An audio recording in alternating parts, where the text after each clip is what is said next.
Hello everyone and welcome back to Age of Nagash, which is a channel dedicated to Age of Sigmar.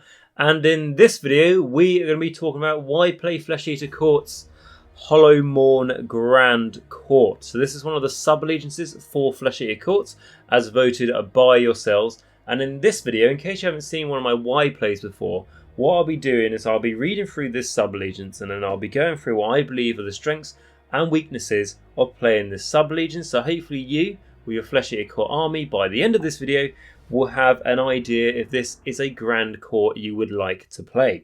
And we're going to go over the lore of this Grand Court and then we'll go read through the rules, and I'll have a picture of the rules on the screen for you guys so you can see when I read through them. But just in case the picture quality isn't very good if you're watching on a small screen, I will be reading the rules word for word as well, so don't worry, won't miss out anything there. And then the other thing I just want to say with Holomorn as well is that there is this smash bat tactic. Well, I absolutely love the name of it, but I haven't actually played it. And essentially what it is a list that you take and you buff up the Vargolf Courtier for your Flesh Eater Courts, and he has a great time in the battlefield collecting many delicious delicacies for the grand feast later, shall we say. And like I said, I haven't actually played this, but what I'll do is I'll look into it and I'll see what is used to try and buff up this Vargolf Courtier, because as much as I like the Vargolf Courtier, I do definitely think and don't really understand how it can be better than a Terror guy. So maybe it's something that I'll play at some point soon so I can get first-hand experience, and then that'll help me change my mind. But we'll go over a few things in this video to see how we can make it a bit better. What I'd also like to say is I have already done a why play Flesh Eater Court video in case you haven't seen that already. So what I do in that video is I talk about the lore of Flesh Eater Courts as a whole, and then I also go in to talk about their strategies and their strengths and weaknesses as a whole army itself. Where in this one, like I said, we're just focusing on the Holomorn. Alternatively, I have actually done a why play video on Blister Skin, talking about strength and weaknesses of that, and also doing a why play video of not picking a Grand Court and just picking a Delusion instead. So you can go check that out on my Flesh Eater Court playlist if you would like to. And before we get stuck into the meat and bones of this video, I do want to of course do a massive shout out to my patrons and YouTube members who, because of them, I am able to create this content for you guys on YouTube and to try and help you get into Age of Sigmar and continue your Age of Sigmar journey. So starting off with my biggest supporter, so that's going to be my Vampire Lord on Zombie Dragon. That's going to be Stuart F. Thank you so much for supporting on that tier, Stuart. It makes a huge difference. And then my Morgasts, which are going to be Filq and Bleed Red. Thank you so much for your continued support there as well. It really is helping keeping the channel going. And then my Vampires, which are Mir, Martin S, Rouse321, David A, Ronni H, Doug P, SpareBear, Christopher H, Northdrop, Nathan F. Thank you so much for staying Vampires. And then my Necromancers, which is Jacq.l, RadiationRiley, AW77, Sagas, WolfNick, Michal W, Quad, Cranky Wombat, Christopher C, Christopher F, James S, Robin S, Steve T, James T, Patrick F, and JJ. Thank you all for your continued support. You go straight towards keeping the channel going. And like I always said, if I didn't have any support at all, I would not be able to continue this YouTube channel. So thank you so much for being awesome, guys. If anyone would like to become one of these beautiful people, you can see by clicking the join button next to the subscribe button, or go check out the link to my Patreon on the top of the description down below. But we can get into all that at the end of the video, because for right now, we are going to go into the lore of the Hallowmourne Grand Court. It's formed of the wretched descendants of heavily armoured and mounted knights from Shamon. Their numbers are replaced with hulking mordants who charge headlong into battle, then tearing apart their enemies with brutal ease before gorging themselves on their mangled corpses. The madness of the Hallowmourne Grand Court is fueled by a gnarling sense of unfulfilled duty. The ancestors of these flesh eaters swore oaths to their emperor to find the relics he buried across the mortal realms and keep them from the clutches of chaos. The nature and location of these relics has long since been lost, but the Hallowmourne Grand Court still crusade from realm to realm, desperately seeking the vaults in which these treasures are buried and slaughtering all those who stand in their path. Before their descent into insanity, the knights of the Hallowmourne were mighty and steadfast warriors, clad in shamanic plate and borne to battle on horseback. They swept aside opposing armies of far greater size with their devastating charges. During the age of chaos, when their crusade to find the hidden relics was shattered, the knights were forced into acts of utter depravity, eating first their peasant servants, and eventually even their faithful mounts. In their deranged state of mind, they see themselves as still crusading, riding out in armoured columns to cut down those who would despoil the vaults that they seek. The largest and most ferocious Mordants lead the charge, their bodies having grown to enormous proportions from feasting on the flesh of their enemies. And then that is enough for a bit of a summary of the Hallowmourne Grand Court. Something I would like to say as well about these guys, and it's something that we saw when we looked at the Blisterskin one. The Blisterskin one is actually linked to the realm of fire, being Ashgree, or however it is pronounced. I can't really remember, to be completely honest with you. But it's nice how there are different realms to the different Grand Courts, so you can really kind of theme. So if you really wanted a realm of metal, themed Fleshy Court army, you're thinking how can you get inspiration, you can go Holomorn and colour scheme or whatever as well, just to try and guide you in that direction. Something else I like about the Hallowmourne Grand Court is it tries to promote the use of Crypt Horrors, which is a unit I really like. I personally own quite a few of them, and own a lot of Crypt Flares as well. So it's nice to see that there is a use for the Crypt Horrors, but I do feel like they struggle a little bit. But we'll go into the rules now. As you can see, I'll put on the screen, and then we'll read through it and see what we think. So the generic ability you're going to get from just going Hallowmourne is the Shattering Charge. So the largest warriors of the Hallowmourne Grand Court charged with devastating ferocity.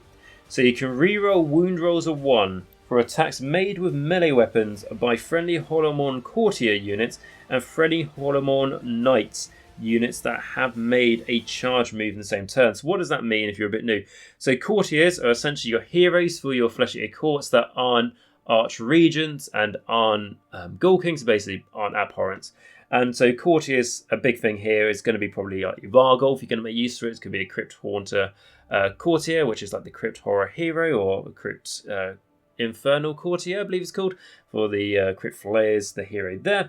So that's what it means by the Courtiers.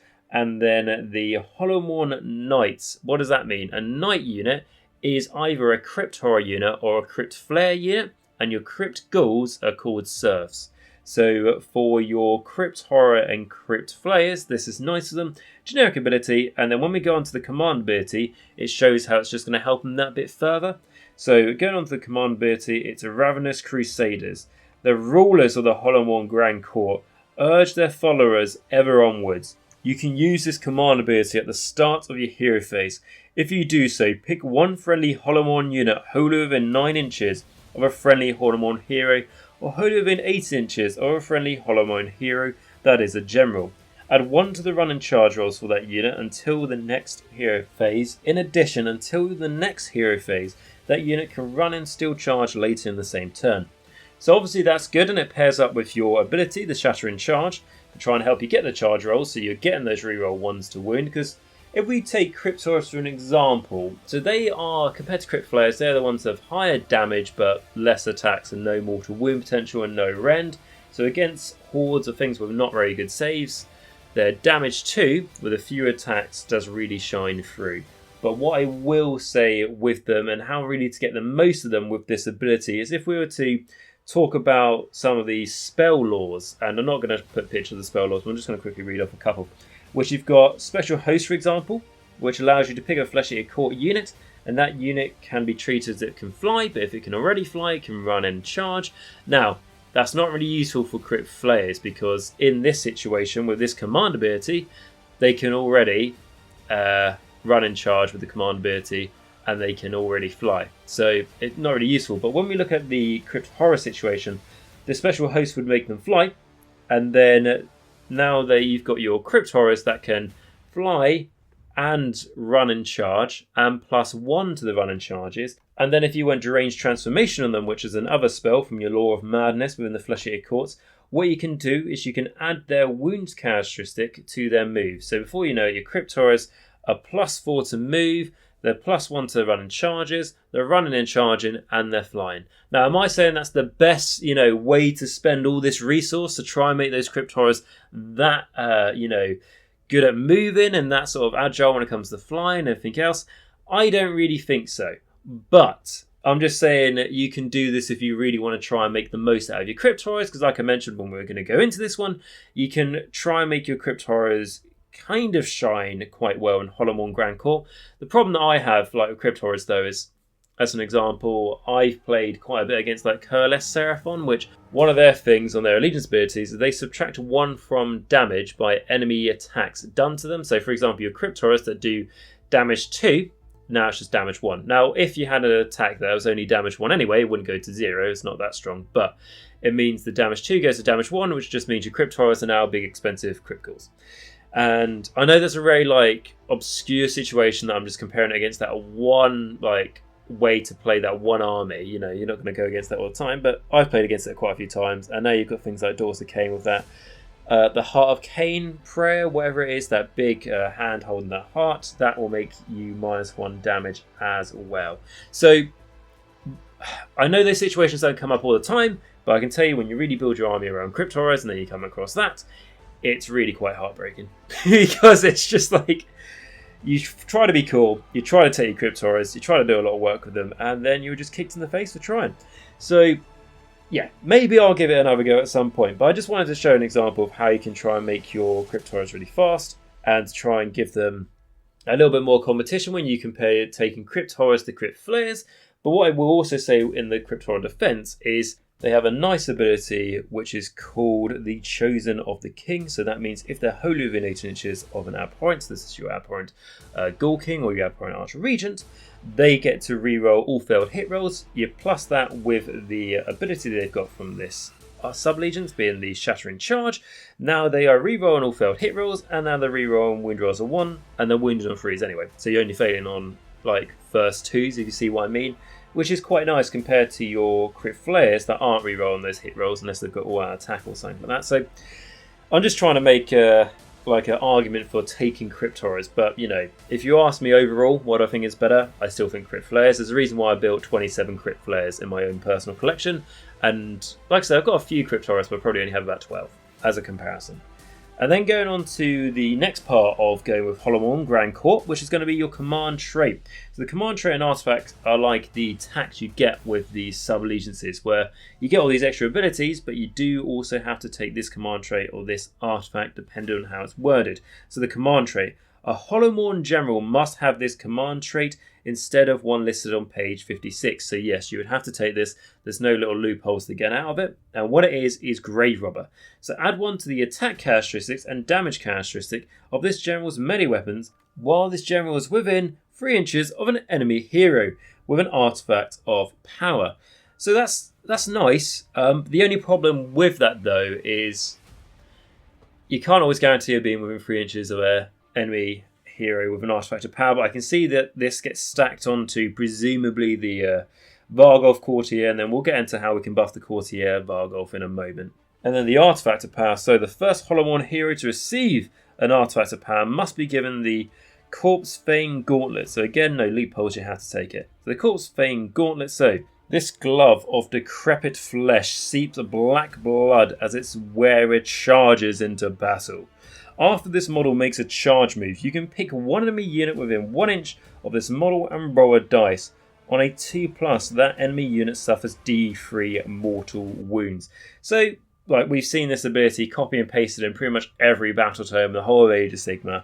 But they just give it a slightly different lore every time. But yeah, it's not a bad artifact, especially when you compare it to the Nadrir Mount, I think artifact it was called when we looked at the Ostrich Bone Reapers not long ago, which is basically a terrible version of this one. So yeah, it's not a bad artifact of power. Not the best one, but not bad in any way, shape or form. And then that really comes down to what the Holomorn abilities are. So what I'm just going to do now, I'm not going to show any lists or anything like that. I'm just going to sort of talk through why people, or how people mainly, are making the Varghulf Courtier Good. So what they're doing as well is they are also taking a battalion in Smashback generally, which is called the Royal Morgasts. And what you get in it, so it's 1 Varghulf, 1 unit of Crypt Horrors, 1 unit of Crypt Flares, and 1 unit of Crypt Ghouls. And what does it give you? So its ability is Delusional Discipline. So in your hero phase, pick 1 unit from this battalion, wholly within 16 inches of a Varghulf courtier from the same battalion. That unit can make a normal move. So why is this good? Firstly, it's going to make your Varghulf incredibly speedy now when it comes to just trying to get into the enemy's face, because the problem the Varghulf has is it only has a 5-up save. Yes, if it's next to one of your units with 3 or more models, it now has a -1 to hit from Lookout Sir when it comes to shooting. But honestly, I've had it where that -1 to hit doesn't really make a difference and my Varghulfs die pretty damn quickly, which is where I see the concern. But anyway, it moves 20 inches with this because it normally moves 10, now it moves 20. You can of course try and make it be able to run in charge and everything else like we've just read through. And then the other part of why this is good to use in the Varghulf from this ability, the Royal Morgasts, is now you can use the extra move to reposition your Varghulf in your hero phase to be able to bring back models, because one of the big things with Flesh Eater Courts is of course the muster royal household, or maybe a different name depending on which courtier ability we're talking about. But for the muster of the royal household for the Varghulf, essentially what it lets you do is in your hero phase, roll 6 dice for each friendly Varghulf courtier on the battlefield. For each 2+, you can return 1 slay model to a friendly serfs unit within 10 inches of that Varghulf courtier. For each 5+, you can return 1 model to a friendly knights unit, so that's your horrors and flares. That's within 10 inches of that Varghulf courtier instead. A slain model can be returned to more than 1 unit in your hero phase if you wish, but each successful dice roll can only be used to return a model to a single unit. So where this is really good, and one of the big things I've always said Flesh Eater Courts is that, positioning is key, movement is key, so you can make sure that you've always got things within range going into the next turn so you can bring back models. Your saves in Flesh Eater Courts are generally incredibly poor, which means your incredibly good regeneration mechanic, and I say regeneration, it's basically calling for reinforcements to rejoin units, is what you need to be able to be survivable in a Flesh Eater Court army. And the one time that you accidentally forget to measure properly and now you're 11 inches away from a unit you want to try and resurrect instead of being 10, it's really going to hurt you. So being able to move around that Varghulf, I can see the utility of that really, really good. Then again though, as soon as that Varghulf is dead, the battalion is useless. But what the battalion allows you to do is, of course, it allows you to take an extra artifact of power, and it gives you that extra command point, which in Flesh Eater Courts you're incredibly thirsty for command points, because you've got Feeding Frenzy, which, as I have explained in detail in different videos, it's the command ability of Flesh Eater Courts that allows you to be able to pick one of your units within range of one of your heroes, and that unit can be able to attack twice straight away. So it's pie and attack twice straight away. Really useful in a very combat-focused army being the Flesh Eater Courts, and having an extra command point for that is definitely going to help you.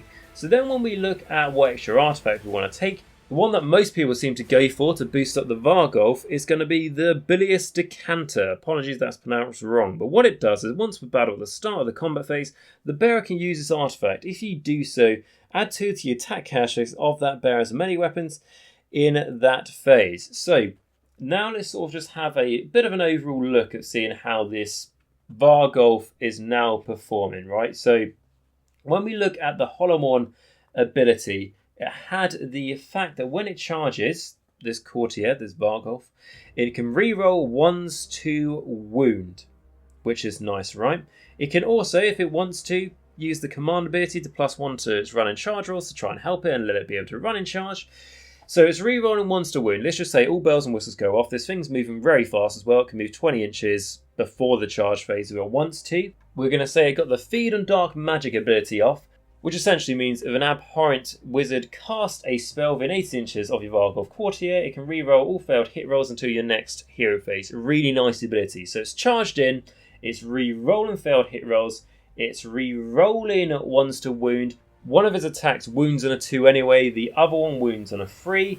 And what we're going to say as well is we got the Abhorrent Ghoul King spell off on it, the big famous one to give it an extra D3 attacks Ferocious Hunger, in case you aren't aware. So now that means, let's just say it got an extra 3 attacks from that. Nice and simple.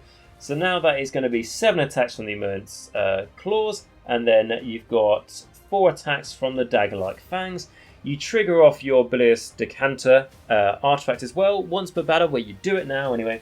Gives you that extra 2 attacks. So now that means that your 9 attacks with your Immense Claws and your 6 attacks with your Dagger-like Fangs. And bear in mind, like I said, your reroll and hit rolls and your reroll and wound rolls are 1 with that. And then what you also do for a little cherry on top of this cake is that you've also, of course, presuming, like I said, you get everything off, you happen to be within 3 inches of an enemy hero with an artifact of power, which isn't guaranteed, but none of this so far is guaranteed, so why not include it? And what that means is you get to add 1 to the attack characteristics and the damage characteristic of your melee weapons. So what that means is now your 10 attacks with the Immense Claws, and now your 7 attacks with the Dagger-like Fangs. And now your Immense Claws that are normally 2 damage each are now 3 damage, and your Dagger-like Fangs that are normally D3 damage is now D3 damage plus 1. And then to top it all off, after you've done your attacks, you then trigger Feeding Frenzy like we mentioned, and now you do it again. So that is, in my eyes, I'll be honest, I've only just looked into this within the last hour of doing this video, that is how the Smash Bat works. Now, if someone who's actually used a Smash Bat and gone, that's not how it works, please let me know down below. But I can see from that how people can really like the Varghulf and how suddenly, if I'm honestly, get up on your phones or whatever on your app and look at their normal attacks. But the normal attacks are 4 attacks with the Immense Claws and then 1 attack with the Dagger-like Fangs. And we got it to, if I remembered correctly from what I just said, 10 attacks with the Immense Claws and 7 attacks with Dagger-like Fangs, which with Feeding Frenzy as well.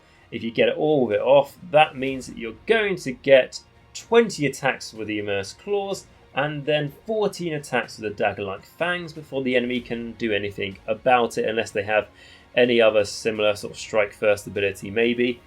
But what I will say is that there's so many bells and whistles, like I've already mentioned, you need to get off, there's so many hoops you're going to jump through to get that.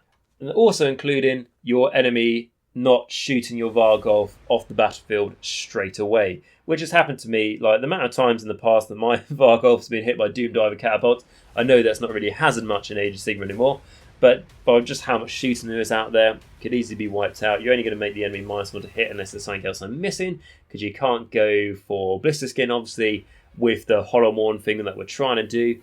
But I suppose you could try and do Smash Bat in other sub-allegiance. To be honest, I think that could work. And then if you were to go Blister Skin with that, you're going to make your Varghulf -1 to hit from the artifact you can have there. But then that means that you're not going to get the way to try and buff them in combat, which is true from that Bilious Decanter, whatever it was called.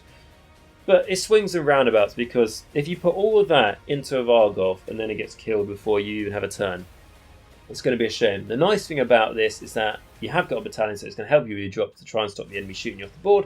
But I'm not really convinced. I mean, I'm not a person that loves running Terrorgeist. When the Fleshy Courts got their new battle tame, I said new. It's probably about 2 years old now at least. And back then, everyone took the Gristlegore with loads of Terrorgeist, and I never did that because I was like, everyone's doing that. It seems like the really easy, straightforward way to play this army, to do the best of it. I don't want to do that. I want to try and find my own thing.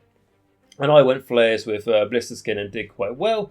But then now, lately, I do try to take like 2 Terrorgeist and a Zombie Dragon. And I go for a Delusion, which is Feast Day. And I've talked about that in the Pick a Delusion video. And that's my preferred way to play at the moment, because that's the way I think I can play my Fleshy Court army the best. But what I do really like from this Varghulf Smash Bat is I personally want to give that a go. I want to attack with like a total of 34 attacks with a Varghulf. You know, it sounds great fun. I've always been a fan of the Varghulfs. I personally like the old model. I think that's out of nostalgia reasons. But I do really like the Varg Scryer model that I think was the name of it from Warhammer Quest Curse City, that I can easily see people using as a Varghulf. and I've converted my own Varghulfs and stuff in the past, so I do really like them. They've always been a pretty good way for the enemy to underestimate what a Varghulf can do, and then suddenly it comes in at a flank or something and smashes the enemy, or it's been behind your lines bringing back your troops, and suddenly towards the second half of the game it comes in and hits the enemy quite hard. And then another ability I probably should have mentioned earlier, but it only just came to mind, is that it's got the King's Champion, which from memory means add 2 to your attacks if there are 10 or more enemy models within 3 inches of you, I think is what it is. And what that means is now suddenly your 20 attacks, like I said, you do a Feeding Frenzy, everything else stacked on, is now 24 attacks, and it doesn't affect your jaws because it is basically more enemies within range of your big claws and stuff, so it only affects the claws. But it just shows us, again, how you can make that better. And although how all cool this is, I personally think at the moment, before playing with the Smashbat, again, I want to play it, so maybe my opinion will change after. I don't see how it can be outright better than a Terrorgeist, because yeah, I've just listed off so many ways for the Varghulf to be able to kill a lot of things. However, the Terrorgeist has got more wounds, it's also got better attacks and combat capability without needing loads of spells and buffs going on it. Yeah, you can put extra buffs on it, but you don't need to, and it just seems to be really, really solid. It's one of the best monsters in all of Age of Sigmar. It's just flat out one of the best, because effectively when you buy one you get 2 on the battlefield because you use Feeding Frenzy, because you'll always make sure you've got command point for that. I get it, it's not going to get a look at Sir, it's a bigger target, everything else, but then you take 2 Terrorgeists as an example, and that's where I think the Varghulf is good. I think it's nice. I like the idea that, you know, it's a hell of a lot cheaper than a Terrorgeist and it can do that much damage. Completely agreed, but you've had to invest a lot into it, including points for a battalion, to make it that good, which then really comes down to the point going, was it really just like a little cheap investment to do so much damage, or really have you built your whole army kind of aimed towards making it as good as it is, and then it might just get shot off the board and die? Maybe that's because I play against a lot of shooting armies and a lot of armies with like range threats and everything else.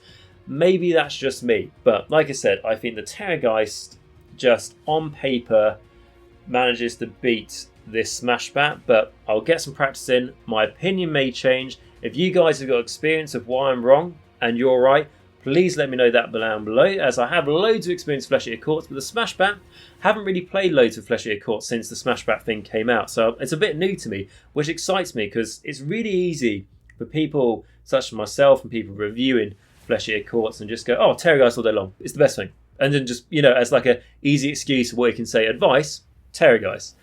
It's a bit boring in the end, so it's nice to have something to try and rival a Terrorgeist on its form of being the best combat unit in Flesh Eater Courts, and that's really quite exciting. When I was reading through that and I was listening to all the ways to make the Varghulf Courtier good, and then suddenly in my head I did the maths and I was like, actually it can be that good, and I was like, fuck, that is pretty damn cool and something I want to try out. So I understand this video, usually we go over the whole sub-legions and that's about it, and I wrap things up, so this one's gone for a bit longer, but I've had people request me talk about the Varghulf Courtier, and I'll tell you what, I'll get the name of the chap who actually asked about this, because I know it's been a big topic, the Varghulf Courtier, and I thought it was needed and just nice to sort of talk through about it. And then the chap who asked, so I'll get your name up, buddy, don't you worry, it's going to be Nathan Fee, who is also a patron, I believe, of the channel. So thank you for your question, and I hope I managed to answer it. I'm not going to lie to you guys and say, oh, I've ran this 20 times and I had to. I'm not going to lie to you guys, I'm not going to talk completely out of my arse. Like I said, I'm honest here, but I can see why it can be really good. And like I said, if you've got experience with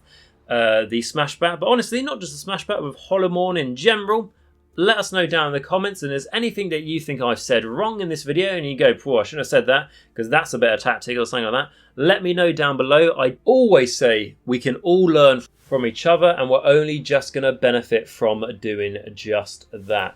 And with that, guys, I'm going to thank you very much for watching this video. I really hope you enjoyed it. If you could, do me a massive favour, smash the like button. As if it's the bat, do the smash bat on it. Also do the smash bat on the subscribe button and the bell notification. Really massively help out the channel. Basically, by liking the video, lets YouTube know that it's a popular video and people like it, and it will try and show it more. And also, it shows to me that you guys are enjoying this type of content, and I can make more stuff on it because I make content for you guys find the most popular at the end of the day. Not going to waste my time too much at the end of the day. And then the subscribe button basically is the way how the channel grows, as simple as that. And then the bell notification means that you won't miss any of my future videos in case you are really enjoying them. And I also want to say a massive thank you to everyone who has been pressing those buttons. I have seen an uplift of people doing that lately. Hasn't gone unnoticed. Thank you so much for the continued help. And like I say, best thing about it, absolutely free. But something else I'd like to say, if you would like to support the channel that step further, you'll find the join button next to the subscribe button, and that'll mean you'll be able to become a Age of Nagash member, which means you can give basically anything from £1 a month, goes straight towards keeping the channel going. As I always say, YouTube, money I get from that and from Patreon and YouTube members, doesn't nearly cover the costs of time and effort and money I put into the channel, but it's a really nice way to show to me that people enjoy the channel enough for me to be able to justify everything I put into it. And it's the same with my Patreon. If you'd like to join on that, you'll find a link to it at the top of the description down below. You click on that link, it'll take you to my Patreon. Anything from $1 a month goes straight towards helping the channel. And on that note, of course, I want to do another massive shout out to these people because they truly do deserve it. They're all wonderful. And it's going to be my patrons and my YouTube members. Starting with, again, my Vampire Lord and Zombie Dragon, Stuart. Thank you for your continued help, mate. Really is going to do a huge difference in keeping this channel going. Thank you so much. Then my Morgasts, which is Filq and Bleed Red, who have been Morgasts for a long time now. Thank you for your continued support. It really is doing a huge difference. And thank you for being so generous at the end of the day. And then my vampires as well, which is Mir, Martin S, Rouse321, David A, Ronni H, Doug P, SpareBear, Christopher H, Northdrop, and Nathan F. Thank you so much for your continued support of being vampires. It really is doing a huge job at keeping the channel going, every single one of you. And then my Necromancers, which is Jacq.l, RadiationRiley, AW77, Sagas, WolfNick, Michal W, Quad, Cranky Wombat, Crystal C, Stuart F, James S, Robin S, Steve T, James T, Patrick F, and JJ. Thank you all for your continued support and keeping this channel going. Everyone who enjoys these videos really does owe you guys a massive thank you. It's like I said, you're the ones who give me a justification to be able to keep this up. And guys, what I'd like to say is if you can support that way, it makes a huge difference. But if you can't, no worries. But if you did enjoy the video, like I said, smash the like, subscribe, and bell notification buttons. All free to do so. Massively help out the channel. Beyond anything else, I'm just really glad that you came here and checked out this video today. If you would like to join the conversation, click the link to my Discord in the description down below, where we have lots of topics, and there's a huge amount of Fight the Grey, which is hobby progress and stuff going on there at the moment, which has been great to see. And what I'd also like to say as well, if you think that you know someone else who may find this video helpful, feel free to share it with them. And if you've got any questions on Flesh Eater Courts, as it is an army I'm fairly knowledgeable with, please let me know that down below in the comments, and I'll try and help you guys out best I can.